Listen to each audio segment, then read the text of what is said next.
కేసీఆర్ గారి నాయకత్వంలో ఆనాడు పేదవాళ్ళని కడుపులో పెట్టుకుని చూసుకునే ప్రయత్నం చేసినాం.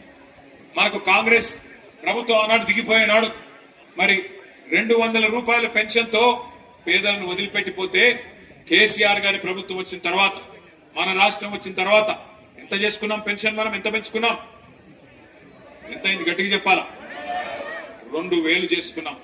200 నుంచి 10 రెట్లు పెంచుకొని 2000 చేసుకున్నాం.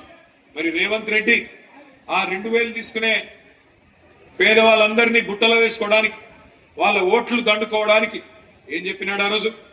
అత్తకి 4000 కోడలికి 2500 అన్నాడు. ఒక్కరికన్నా కనీసం 2.5 ఏళ్ళు అయిపోయింది, ఒక్కరికన్నా 4000 రూపాయలు ఎక్కడన్నా వచ్చినాయా? ఎక్కడన్నా కోడలి పిల్లకి 2500 వచ్చినాయా?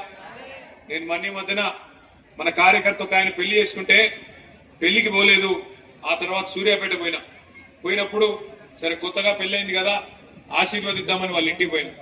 ఇంటికి పోతే అత్త కోడలు ఇద్దరు కూడా చాలా కోపంగా ఉన్నారు ఒకరి మీద ఒకరు. నాకు అర్థం కాల, కొత్తగా పెళ్ళైంది అప్పుడేం పంచాయతీలు ఉంటాయి నేను అనుకుని ఆ అత్తమ్మని అడిగిన, ఏం పెద్దమ్మ కోడలి పిల్ల బాగుందా కొత్త కోడలని అడిగిన. ఏం కోడలన్నా వస్తే 2500 తెస్తుంది అనుకున్నా, 2500 లేదు, ఏమీ లేదు, ఉత్త చేతులతో వచ్చిందని ఆమె అన్నది. ఆ కోడలి పిల్ల కూడా మహా గడుసు పిల్ల ఉన్నది. ఆమె అంటున్నది, ఆ అత్తమ్మ నువ్వు కూడా 4000 తెస్తావు అనుకున్నా, నీకేమైనా 4000 వచ్చిందని ఆ పిల్ల అంటున్నది. దిక్కుమాల కాంగ్రెస్ ప్రభుత్వం పుణ్యమాని, రేవంత్ రెడ్డి ప్రభుత్వం పుణ్యమాని ఇవాళ అత్త కోడలకు కొత్త పంచాయతీలు కూడా చాలా రాష్ట్ర వ్యాప్తంగా. అట్లే